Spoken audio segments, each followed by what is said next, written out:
Assalamualaikum warahmatullahi wabarakatuh. Gimana kabarnya teman-teman?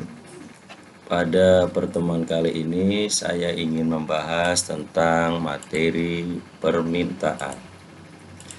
Sebelum membahas materi tentang permintaan, kita harus tahu dulu peta konsep dari kesatuan materi ini. Di awal kita membahas tentang permintaan, kemudian nanti dilanjutkan materi tentang penawaran, dan selanjutnya harga keseimbangan atau harga pasar. Di materi tentang permintaan ini, tujuan pembelajarannya adalah yang pertama, peserta didik dapat mendeskripsikan pengertian permintaan. Yang kedua, peserta didik dapat menemukan faktor-faktor yang mempengaruhi permintaan. Yang ketiga, peserta didik dapat menjelaskan hukum permintaan. Kemudian, peserta didik dapat menguraikan fungsi permintaan. Yang kelima, peserta didik dapat menggambarkan kurva permintaan. Dan terakhir, yang keenam, peserta didik dapat menganalisis perubahan pada kurva permintaan. Oke, kita masuk ke pembahasan materi tentang permintaan. Nanti di materi permintaan itu meliputi pengertian, ada macam-macam permintaan, faktor yang mempengaruhi permintaan, kemudian hukum permintaan, dan kurva permintaan. Kita bahas pertama tentang pengertian. Pengertian permintaan adalah jumlah barang atau jasa yang ingin dibeli dalam berbagai tingkat harga dalam waktu dan pasar tertentu. Yang dimaksud waktu tertentu tersebut adalah suatu periode di mana keadaan ceteris paribus, atau yang artinya keadaan di luar harga dan jumlah barang jasa yang diminta dianggap tetap atau konstan. Selanjutnya, macam-macam permintaan ada dua, permintaan menurut daya beli konsumen dan permintaan menurut jumlah konsumen. Kita bahas yang pertama, permintaan menurut daya beli konsumen. Itu ada permintaan potensial, permintaan efektif, dan yang ketiga permintaan absolut. Sedangkan permintaan menurut jumlah konsumen dibagi menjadi permintaan perseorangan atau individu, kemudian permintaan pasar atau kolektif. Selanjutnya, faktor-faktor yang mempengaruhi permintaan. Ada beberapa faktor-faktor yang mempengaruhi permintaan. Di antaranya yang pertama, harga barang yang bersangkutan. Ini nanti akan menyambung dengan hukum permintaan yang dijelaskan nanti. Yang kedua, harga barang lain yang berkaitan dengan dalam penggunaan.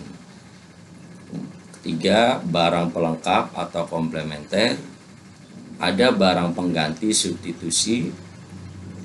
Kemudian pendapatan, intensitas kebutuhan, selera atau cita rasa, jumlah penduduk, perkiraan expectation harga di masa yang akan datang, kualitas barang, adat atau kebiasaan.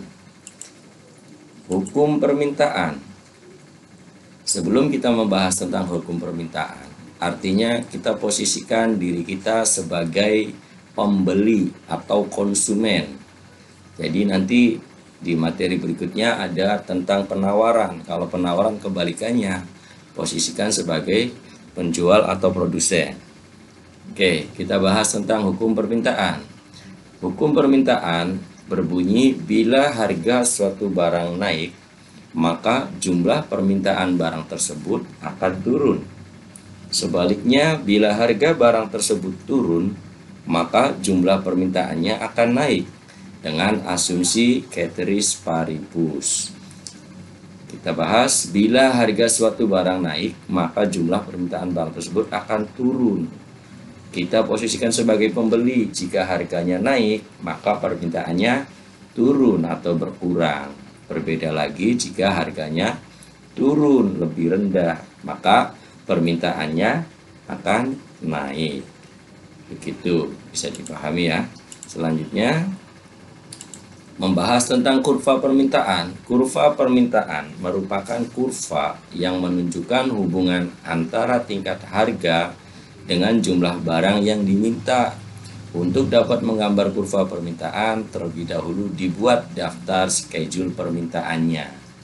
Jadi, kalau kita bahas misalnya tentang kurva permintaan, kita bikin tabel untuk macam-macam barang.